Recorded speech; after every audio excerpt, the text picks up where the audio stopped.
There are some bonds even time cannot break, and some love that remembers even when the mind forgets. Welcome to Vale Marks, a place where we tell stories not just to entertain, but to remind us of what truly matters. What you're about to witness is not just about a dog or a soldier.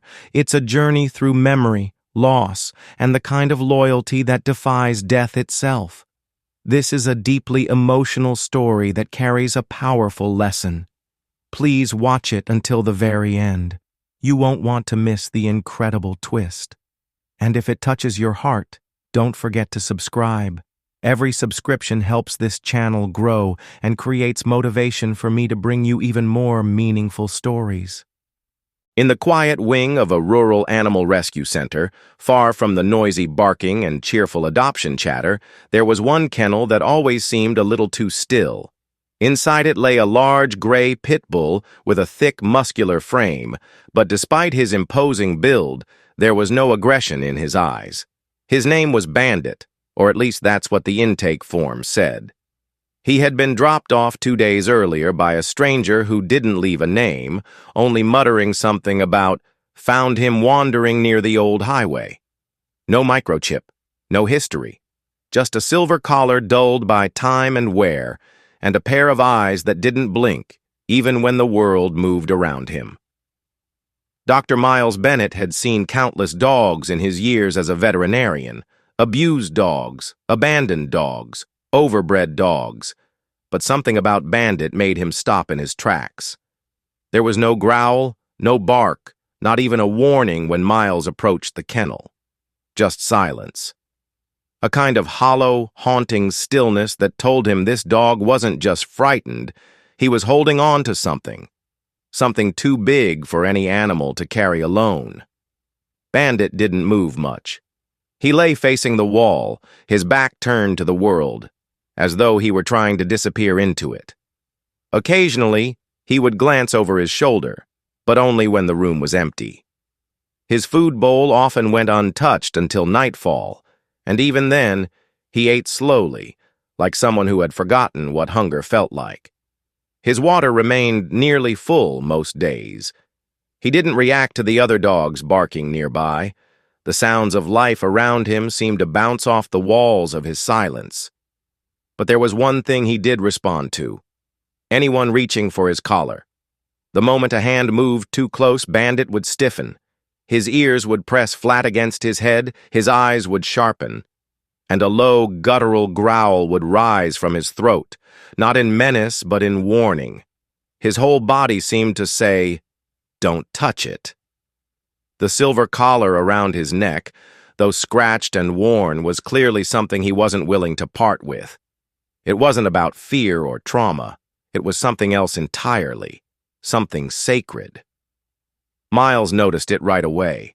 On his second attempt to scan Bandit for a microchip, he'd tried to gently shift the collar and was met with the dog's sudden, sharp warning. Miles froze, then slowly backed away, speaking softly the whole time. "It's okay, buddy. I'm not here to take anything from you," he said, voice calm, gaze lowered. Bandit relaxed slightly but kept his eyes locked on him. The next morning, Miles brought a folding chair and set it down in front of Bandit's kennel. He didn't speak, didn't try to reach through the bars. He just sat there, a clipboard in his lap, occasionally jotting notes, mostly just observing. It became a routine, each day, a little longer. Some days Bandit would glance at him. Other days, he didn't even blink. But Miles was patient. He knew trust came in small doses.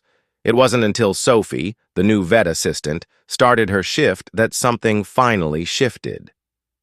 Sophie was 28, bright-eyed and soft-spoken, with a quiet empathy that dogs seemed to sense before she even reached them. When she passed Bandit's kennel for the first time, she stopped mid-step. Her gaze lingered on him. There was something in his eyes, something raw, broken, but strangely familiar. Later that afternoon, while preparing medication trays, she asked Miles, "What's his story?" Miles looked up. "No idea. Found wandering. No chip. Won't let anyone touch his collar." Sophie nodded slowly, then turned back to her work. But Bandit didn't leave her mind. That evening, after the clinic had quieted down, Sophie returned to Bandit's kennel. She crouched, keeping her distance, not reaching in, just sitting close enough for him to see her, hear her breathing. After a few minutes, she whispered, "You remind me of someone." Her voice was barely audible, but Bandit's ears twitched. "I had a dog, Harley, golden retriever, sweetest boy you'd ever meet." She gave a small, sad smile. "Got hit by a car 2 years ago. I was working a double shift. He got out of the gate somehow. By the time I got there, he was gone." Her voice cracked slightly, and she paused to collect herself. Bandit was watching her now, his head slightly lifted. "I didn't think I'd be ready to see another dog like that again," she admitted. "But then you showed up." For the first time since he arrived, Bandit let out a soft, almost inaudible sound, a quiet breath that might have been a sigh or something older, deeper, like a memory surfacing. The next day, Sophie brought in an old flannel blanket from home. She didn't put it inside the kennel, just laid it nearby, folded neatly. The scent of it lingered. Bandit sniffed the air but didn't move. By the third day, he had shifted to face the front of the kennel, his eyes following Sophie as she walked past.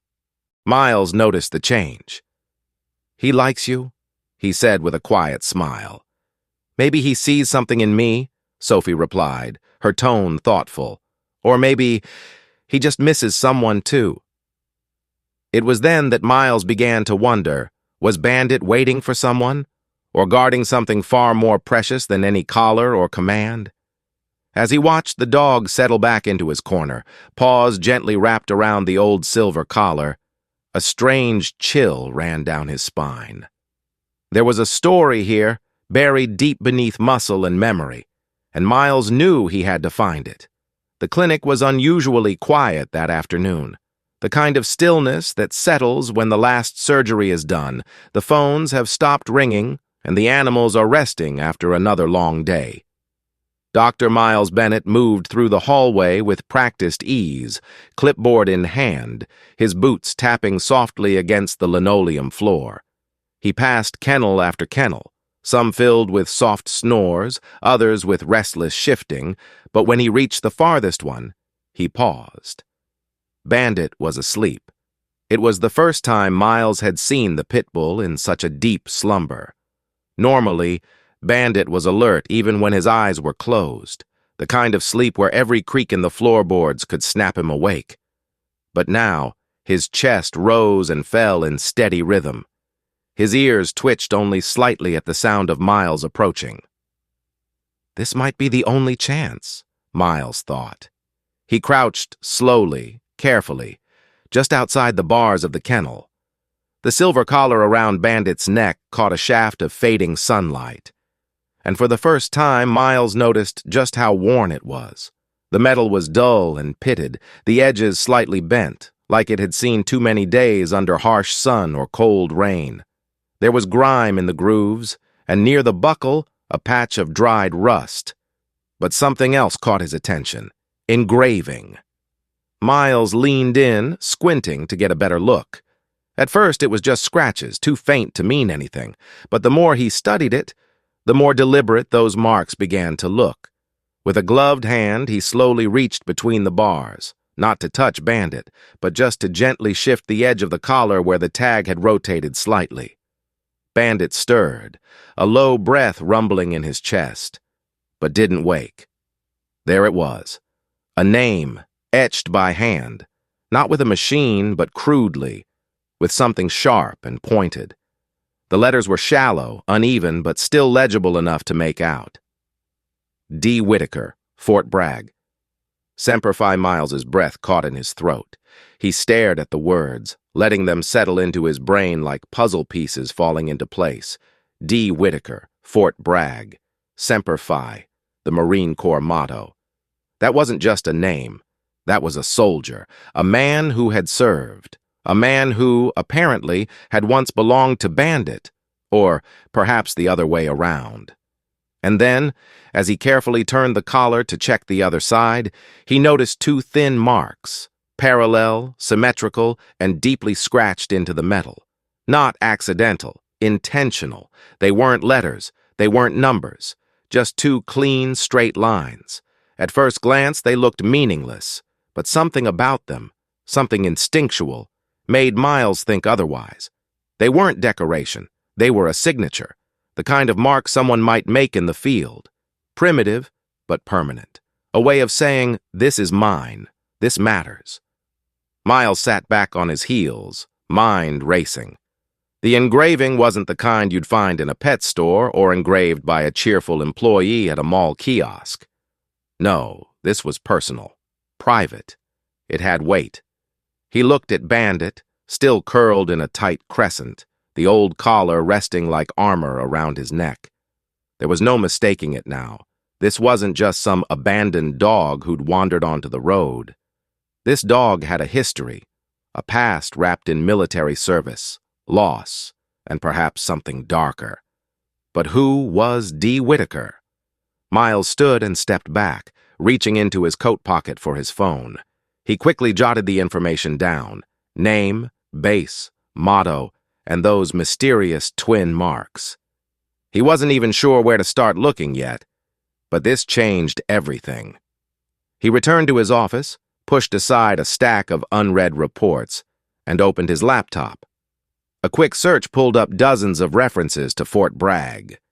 It was a major military installation, home to thousands of soldiers and veterans over the years, a fortress of stories and forgotten names. He typed in D. Whitaker, Fort Bragg. The results were too broad. He tried adding Marine Corps. Still, nothing specific. He leaned back, frustrated but determined. Somewhere in the flood of records, this name had to mean something. The question wasn't just who Bandit used to belong to, but why that person had left behind a dog that still guarded his collar like it held the last piece of a shattered soul. Later that evening, he shared the discovery with Sophie, who listened quietly, her brow furrowed in concern. "Semper Fi," she repeated softly. "So he belonged to a Marine?" Miles nodded. "And not just belonged. I think they were bonded. Like really bonded." Sophie looked over toward Bandit's kennel. "That explains why he won't let it go." Miles nodded again. "It's not just a collar to him. It's something sacred. Maybe the last connection to someone he's still waiting for." Sophie's voice dropped to a whisper. "Or someone he lost." The two of them sat in silence for a long time, the weight of that thought settling over the room. From his kennel, Bandit stirred in his sleep. His paws twitched as if running, chasing something through a dream. Maybe a memory, maybe a ghost. Miles watched him closely. That collar was the key. He could feel it in his bones. Whatever story Bandit was holding on to, it started with D. Whitaker, and tomorrow Miles was going to find out who that was. The following morning, as pale light filtered through the clinic windows, Dr. Miles Bennett sat hunched over his desk, eyes fixed on the screen in front of him. His coffee had long gone cold, untouched as he scrolled through page after page of military records, news clippings, and archived PDFs. He wasn't entirely sure what he was looking for, but he knew he'd recognize it when he found it. The name on the collar still echoed in his thoughts. D. Whitaker. Fort Bragg, Semper Fi. He narrowed the search. Finally, buried in a decades-old forum dedicated to military working dogs and veterans' stories, he found a thread titled Brothers in Arms, Dogs Who Served. As he skimmed the entries, one name made him freeze. Whitaker Daniel, USMC, Fort Bragg. Status: missing, presumed dead. Incident: Jeep IED, Northern Province. Miles's heart pounded. He clicked through and pulled up the full record, what little there was of it. The document was mostly redacted, but it confirmed that Sergeant Daniel Whitaker, a Marine with several deployments under his belt, had gone missing 6 years ago during a routine transport. The official cause: IED explosion. The report mentioned the vehicle had been blown off a narrow mountain pass. Only fragments of the Jeep were found. No body, no confirmed survivors. And then one line stopped him cold. K-9 unit. Bandit, trained in explosives detection. Presumed KIA. His breath caught. Bandit hadn't just belonged to Daniel. They had served together, fought beside each other, protected each other in the harshest conditions imaginable. They weren't just man and dog. They were a unit. Brothers. Warriors. Miles sat back, stunned. The quiet, guarded Pitbull curled up in the kennel down the hall had once been a trained military working dog. A hero. And no one had known. Suddenly, the collar made more sense. The name, the engraving, the two claw-like marks etched in with a field knife. They were symbols, a bond forged in survival. He opened a new tab and searched. Military dogs surviving IED blasts. The stories poured in, some tragic, some miraculous. In more than one case, dogs had survived explosions that killed or injured their handlers, sometimes wandering for miles, others found clinging to life near wreckage. Could Bandit have done the same? Was it possible he had survived that blast? Stayed alive in the wilderness, only to wander back into civilian life with no one recognizing who he was? It suddenly didn't seem so far-fetched. He glanced out the window, the trees swaying gently in the spring wind. 6 years was a long time to be lost. But Bandit hadn't really been lost, had he? He had been waiting, carrying the memory of his human like a soldier who refused to leave a fallen comrade behind. Later that day, Miles sat quietly outside Bandit's kennel, as he often did. The dog watched him, alert but calm. Miles didn't speak at first, just watched. After a while, he whispered, "You were in the Corps, huh?" Bandit didn't move, but his ears twitched. "You saved lives. Probably saved his, too." Miles's voice was low, reverent. "And now you're just here, like none of it happened." He reached slowly toward the bars, offering his hand, not to touch, just to let Bandit smell him. Bandit leaned forward, sniffed, then sat back down with a quiet exhale. For the first time, it felt like trust. That night, Miles pulled the military record again, staring at the photograph of Daniel Whitaker in uniform. Square jaw, dark eyes, a smirk that suggested quiet confidence. In the photo, beside him, sat a younger Bandit, alert and proud, his ears perked, his vest crisp, with the Marine Corps emblem sewn into the side. He looked like a soldier. Number. He was a soldier. The next day, Miles showed the photo to Sophie. Her eyes widened. "That's him," she said softly. "He hasn't changed much. Just older, worn down." She paused. "But that expression, it's still there." Miles nodded. "I think he remembers more than we realize." They printed out the photo and taped it on the wall near Bandit's kennel. When Sophie held it up for him to see, Bandit tilted his head. Then slowly he stood and walked toward the front of the kennel, sitting down in front of the picture. He stared at it, not briefly, not like a passing glance, but like recognition. Sophie swallowed hard. "He knows, doesn't he?" Miles didn't answer. He didn't need to.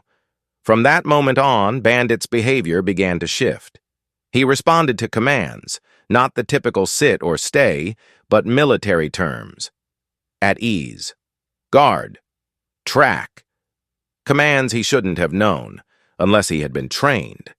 And when Miles tested a quiet semper fi, Bandit lifted his head and let out a low, resolute sound.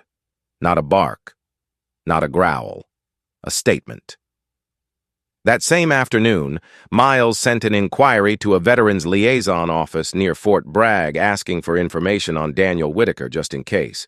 It felt like chasing ghosts, but something told him this story wasn't finished. The past hadn't just come knocking, it was sleeping in Kennel 12, wearing a collar that still remembered everything. The afternoon sun was beginning to dip behind the pine trees as Dr. Miles Bennett pulled into the gravel driveway of a modest farmhouse just outside Fayetteville, North Carolina. The address had taken him to a quiet stretch of countryside where old mailboxes leaned slightly and wind chimes sang in the breeze. He double-checked the number on the rusted tin post, 1720 Halberd Lane. This was it. He parked, cut the engine, and sat for a moment, staring at the house. It wasn't large, but it had the feel of a place with history, paint chipped at the corners, a porch swing swaying gently even without a passenger. On the steps sat an older man, weathered and silent, a glass of iced tea sweating in his hand. His eyes, hidden beneath the brim of a ball cap embroidered with a faded Marine Corps emblem, stared toward the open field beyond. Miles stepped out of the car, the gravel crunching underfoot. "Mr. Whitaker?" he called gently. The man turned. His face, creased with age and sun, lifted slightly. "Depends who's asking," he said, voice rough like sandpaper but not unkind. "My name's Dr. Miles Bennett," he said. "I'm a veterinarian. I work at Riverstone Animal Clinic." Eli Whitaker set down his glass and stood slowly, joints creaking. "Vet, huh? Don't get many house calls these days." Miles offered a small, uncertain smile. "I didn't come for a house call. I came about a dog I think you'll want to see." Eli narrowed his eyes, then gestured toward the porch. "You'd better come sit." They settled on the wooden steps, the breeze brushing through the trees. Miles reached into his satchel and pulled out a printed photo, the one of Bandit in uniform, sitting next to a much younger Daniel. He handed it over without a word. Eli's hands trembled as he took the photo. He stared at it for a long time. "My son," he murmured, barely above a breath. "That's my boy." Miles nodded. "And the dog?" Eli's mouth opened, but no sound came. He blinked hard, then reached into his shirt pocket and pulled out a crumpled handkerchief. He dabbed at his eyes, silent tears running down deep wrinkles. "Where did you get this?" he finally asked. "I have the dog," Miles said softly. "He was brought into the clinic a few days ago. No microchip, no ID, just a silver collar with an engraving." Eli looked up sharply. "The collar. Did it have 2 lines carved into the back, parallel?" Miles nodded. "Yes." Eli exhaled shakily and turned his gaze to the field beyond the porch. "Daniel did that, with his K-bar, said if he ever lost everything, his gear, his tags, his memory, that collar would be the last thing to tell the truth." He looked back at Miles. "Said it was his way of marking Bandit as more than property. Said, if the whole world forgets who we are, that collar'll still remember." Miles felt a chill run through him. The weight of those words, spoken long ago by a soldier now presumed dead, felt heavy with purpose. "Mr. Whitaker, I don't think Daniel is gone." Eli didn't move at first. His eyes locked onto Miles's. "What did you say?" Miles inhaled. "I did some digging. Sent inquiries to a few veteran support centers. There's a facility in Montana, a rehabilitation center for soldiers with memory loss and cognitive trauma. They have a patient who was admitted 6 years ago. No ID, no next of kin. Severe memory fragmentation from blast-related trauma. They call him John Doe." Eli's hand tightened around the photo. "They ran a soft facial recognition based on the old military records," Miles continued. "It wasn't a 100% match, but it's close. And the timeline, it lines up." Eli looked away, blinking rapidly. "They told me he was dead. Said the blast took the Jeep off a ridge, that they couldn't find a body." "I think he lived," Miles said gently. "I think he's been alive all this time, and I think Bandit, somehow he survived too. And now he's back." There was silence between them, heavy and thick like fog. Eli stood slowly, gripping the porch railing. "I knew," he whispered. I knew it didn't feel right. I felt it in my gut every year, like something was unfinished. He turned to face Miles, tears in his eyes. My boy's alive? I believe so, Miles said. And if he is, maybe Bandit is the key to bringing him back. That night, Eli walked through his house like a man seeing everything for the first time again.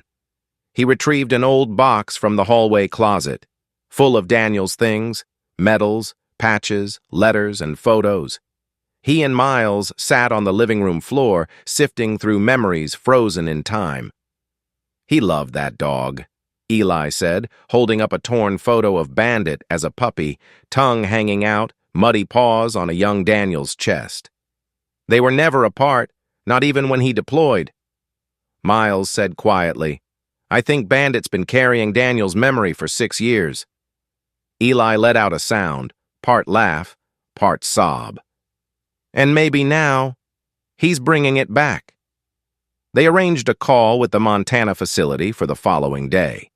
Staff confirmed their patient had made progress, but remained disconnected, emotionally flat, detached from his past. Miles asked, what if we brought Bandit to him? There was a long pause on the other end of the line. You'd bring the dog? We believe it could trigger something, a memory, an emotional response. The staff agreed to try. As the sun rose over Eli's house the next morning, Bandit sat in the back seat of Miles's car, the silver collar glinting softly in the light. He didn't know where they were going, but there was something in his posture, alert, focused, that told Miles this wasn't just a trip. It was a return, a journey home, to someone who had once loved him more than words. And maybe, just maybe, to someone who still did, even if they didn't remember yet. The sky over Montana was painted in soft shades of gray as the car pulled into the long, winding driveway of the rehabilitation center. The building sat quiet against a backdrop of rolling hills and pine-covered ridges, humble in design but surrounded by the kind of silence that felt intentional, like the world had decided to pause here. Dr. Miles Bennett stepped out of the car first, holding the leash loosely in his hand. Bandit followed closely, ears alert, nose twitching as he sniffed the new air. In the back seat, Eli Whitaker took a deep breath, then opened the door and stepped out, eyes locked on the entrance ahead. Are you ready for this? Miles asked softly, his hand steadying Bandit. Eli nodded. He might not remember me, but he'll remember him. Inside the facility, a nurse named Linda greeted them with warm professionalism. She led them down a long, quiet hallway with polished floors and muted lighting. At the end of it was a room with a large window and a single chair facing out toward the trees. A man sat in that chair, still and silent, shoulders slightly hunched. That's him, Linda whispered. That's Daniel. Bandit froze. For a moment he didn't move. His body stiffened, breath shallow. Then, as if something unseen had pulled him forward, Bandit began walking, slow, cautious steps toward the open doorway. Miles and Eli stayed behind, allowing the dog to go alone. Daniel didn't turn. He sat as he always did, unmoving, eyes fixed on the horizon. His face was leaner now, his once strong jaw softened by time. His hair, though buzzed close, showed flecks of gray. But it wasn't age that had changed him. It was the weight of forgetting.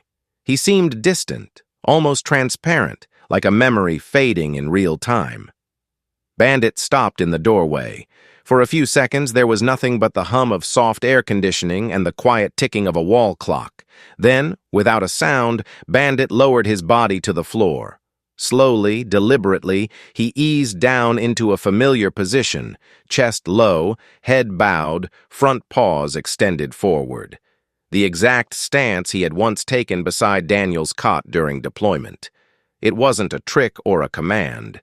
It was instinct, a memory. Daniel blinked. Very slowly, his head turned. Not much, just enough to catch a glimpse of something in his peripheral vision. His gaze fell to the floor where Bandit lay, motionless, waiting. He stared, his brow furrowed, his eyes narrowed, scanning the dog's face, then drifting to the collar that shimmered slightly under the overhead light. Daniel leaned forward, his fingers twitching. Tentatively, almost like touching something sacred, he reached out and brushed his hand along the worn metal. Then his thumb found it. 2 parallel marks, small, deep, deliberate. His breath caught. His hand froze over the collar. His lips parted as if a word had formed but got stuck somewhere between thought and sound. He stared harder, his eyes clouded with something that wasn't confusion anymore. It was recognition. A whisper, barely more than a breath, slipped from his throat. "Bandit?" The dog's ears perked.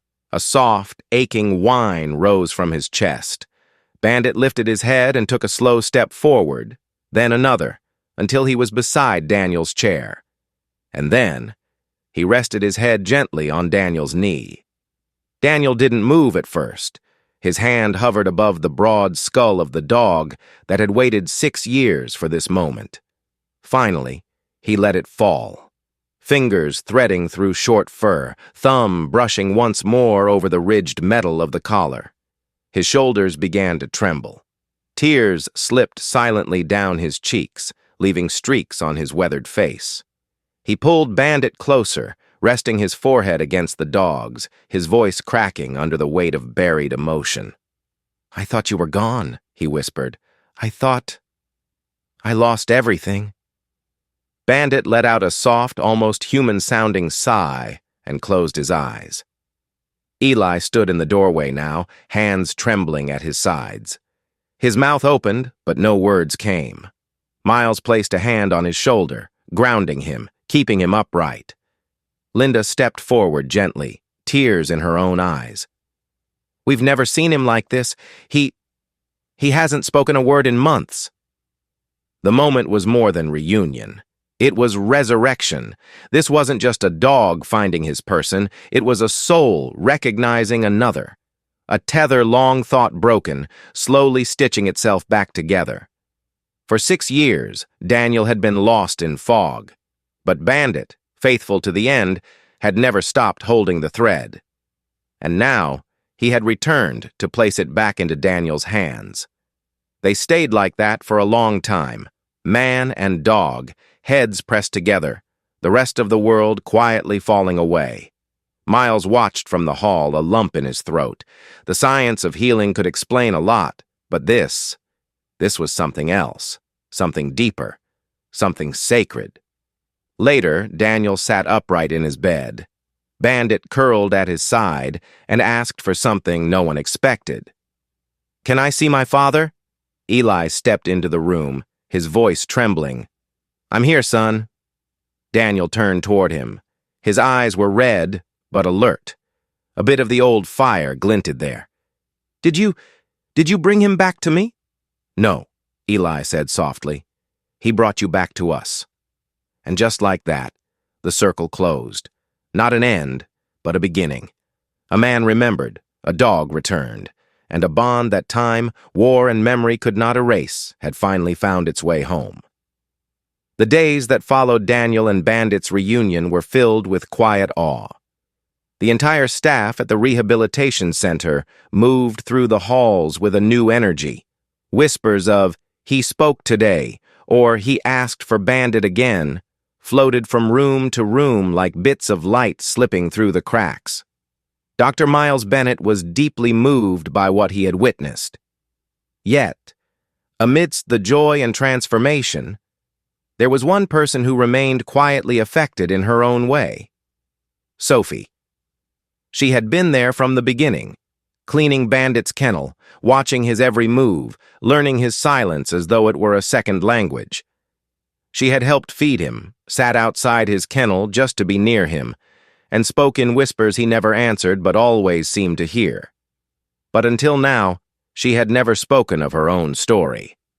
That changed one evening, after everyone else had gone home. Miles was wrapping up paperwork in the clinic office when Sophie lingered by the door, a coffee mug cradled in her hands. She didn't say anything at first, Her expression was soft, thoughtful, as if weighing something she had carried for too long. "You have a minute?" she asked finally, her voice quiet. Miles nodded, gesturing to the chair across from him. "Of course." She sat down slowly, eyes fixed on the steam rising from her cup. "I never told you about Harley, did I?" Miles shook his head gently. "He was a mutt," she began with a smile that didn't quite reach her eyes. "Part shepherd, part who knows what. Rescued him from a dumpster when I was still in college. Skinny, terrified of everything. But God, he was sweet. Wouldn't leave my side once he knew he was safe." She paused, her fingers tightening around the mug. "He died 2 years ago," she continued, her voice beginning to crack. "Car accident. I just moved into a new place, still fixing the fence. One day, he got out. Ran into the road chasing a squirrel of all things. I wasn't fast enough." Miles lowered his gaze, giving her space to speak. "I blame myself," she whispered. "Still do, honestly. After that, I couldn't even look at another dog without feeling like I'd betrayed him. That's part of why I hesitated when I got this job. I wasn't sure I could handle it emotionally." She laughed softly, almost bitterly. "And then you brought in Bandit." Miles glanced at her, surprised. "I remember the first time I looked into his eyes," she said. "It hit me like a punch to the chest. That pain, that grief. It was the same look Harley gave me when he was dying. I thought, I can't do this again. I almost asked to switch shifts." "But you didn't," Miles said. "Number, I didn't." She looked up at him now, eyes glassy with tears. "Because something about him, it wasn't just sadness. It was like he was carrying someone else's pain. Like he had purpose, and that made me want to be near him." She wiped at her eyes with the sleeve of her sweater. "And then I saw what he did for Daniel. How he didn't give up. How he waited faithfully until the one person he loved most came back. Or maybe it was he who brought Daniel back. Either way, something inside me shifted." Sophie took a deep breath. "I realized that love doesn't run out. That even if you lose someone, even if the pain feels like it's too much, you can still open your heart again. Maybe not in the same way. Maybe not right away. But it's possible." Miles offered her a warm, knowing smile. "Bandit did that for you." She nodded. "Yeah, he did." There was a long pause between them, the kind of silence that doesn't need filling. "I've been thinking about adopting again," she said quietly, almost afraid to say it out loud. "Not to replace Harley, but maybe to start something new." Miles leaned forward slightly. "You'd be a great dog mom again." She laughed, this time more genuinely. "Thanks. I just needed to believe it." Sophie stood up, her voice stronger now. "Bandit didn't just heal Daniel. He reminded me that healing isn't forgetting. It's remembering with love instead of pain." That night, as she passed Bandit's kennel, he lifted his head and looked at her. For a brief moment, their eyes met, and in that silent exchange, she knew he understood. She reached through the bars and gently rested her hand against his head. "Thank you," she whispered. And Bandit, ever the quiet guardian of broken hearts, closed his eyes and leaned into her touch. Weeks passed at the rehabilitation center, and for the first time in years, Daniel Whitaker began to feel like himself again. The fog in his mind had started to clear, bit by bit, memory by memory, like pieces of a jigsaw puzzle finally snapping into place. He remembered the base. He remembered missions. He even remembered the night before the explosion. Bandit curled at his feet, the soft glow of a campfire dancing in his eyes. With Bandit by his side, something deeper than memory returned, his sense of purpose. The two of them fell into a familiar rhythm. Mornings were spent walking the outer edges of the facility, where trails cut through open fields and pine groves. Daniel's steps grew steadier with each passing day, his shoulders more upright, his eyes more focused. Bandit stayed close, alert and confident. The staff said the change was nothing short of miraculous, but Daniel always smiled and corrected them. It wasn't a miracle, he said. It was him. But as things seemed to settle, something unexpected began to stir. It started with small things. Bandit, usually calm and controlled, began pausing near the east wing of the property, a less used area where a few older, empty cottages sat abandoned. No one had lived in them for years. Most were boarded up and falling apart. At first, Daniel thought nothing of it. Maybe it was a scent from a raccoon or some leftover animal sheltering inside. But Bandit didn't act like he'd found a squirrel or an intruder. He acted focused, on edge, as if he was remembering something that hadn't happened yet. The first time, Bandit froze in front of one particular cottage. He stared at it, unmoving, tail low but not tucked. Then, with a low growl, he took a single step forward and let out one sharp bark. Daniel stood there, hand on the leash, confused. "What is it, boy?" Bandit didn't move. He just stared at the dark windows and let out a soft whine before sitting, completely still, right in front of the door. After several minutes, Daniel gently tugged the leash. "Come on, let's go." Reluctantly, Bandit stood and followed. But when they passed the same cottage the next day and the next, the reaction was the same. Growl, bark, sit. Daniel started paying closer attention. He walked past at different times, early morning, dusk, noon. Bandit's response didn't change. Sometimes he'd sniff around the edges of the cottage, nose to the ground, body tense. Other times he'd pace in front of it, ears flicking, tail flicking like a signal. Always alert, always locked onto something Daniel couldn't see. The staff dismissed it as residual trauma. "Maybe he's just sensitive to the area," one of the nurses offered. "Dogs can be weird about buildings." But Daniel had learned to trust Bandit more than anyone. The dog had once saved him from a minefield with nothing but a glance and a low growl. His instincts were sharper than any machine, and something about this felt wrong. One morning, Daniel stopped in front of the cottage and crouched beside Bandit. He looked at the peeling paint, the warped wooden steps, the door hanging slightly ajar. "I don't remember this place," he muttered. Bandit let out a low rumble. Daniel tilted his head. "You think there's something here? Something we missed?" He reached for the handle, but it was locked. Still, the feeling stayed with him long after they walked away. Later that night, Daniel sat in his room, staring out the window at the direction of the cottage. A question had begun to form, a question he hadn't dared to ask since regaining his memory. What if the explosion wasn't just an accident? Pieces began to shift in his mind. The mission that day had felt rushed. Communications were patchy. He remembered the Jeep, but not who had ordered the route change. There were no clear after-action reports, no follow-up, just a gap, a hole in the story, one that Bandit seemed determined to fill. The next morning, Daniel took a notebook and began writing down everything he could remember.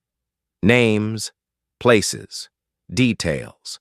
He let Bandit sit by his feet, occasionally looking up into those deep, soulful eyes for reassurance. As the sun rose, Bandit stood, stretched, and walked to the window. He stared out at the distant cottage again. Daniel joined him.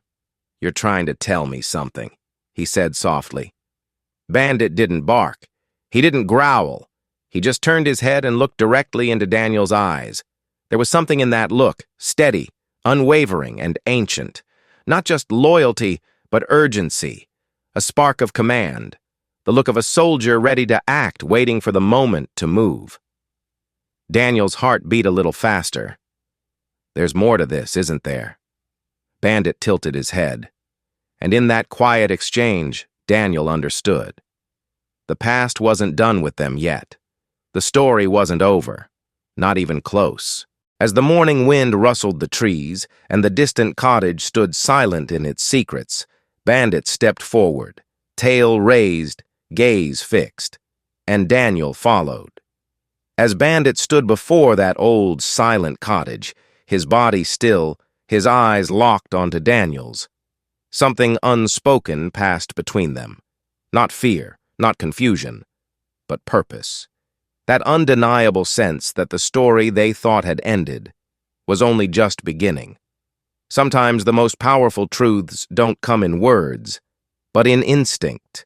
In a dog's refusal to leave a door untouched, in a soldier's quiet realization that his past may hold more than just memories. It may hold buried truths. At Vale Marks, we believe stories like this don't just entertain. They heal. They remind us of loyalty, courage, and the hidden threads that tie us together across time, trauma, and silence. If this story stirred something in you, if it reminded you of someone you once loved, or something you've yet to finish, leave a comment. Let your voice be heard. And if you haven't already, please subscribe to Vale Marks. We're on a heartfelt mission to reach 1,000 subscribers. Not for numbers, but for the strength it gives us to keep telling stories that matter, stories that stay with you, stories like Bandit's. Because sometimes a dog doesn't just bring back memories, he brings you back to yourself. Thank you for watching. See you soon.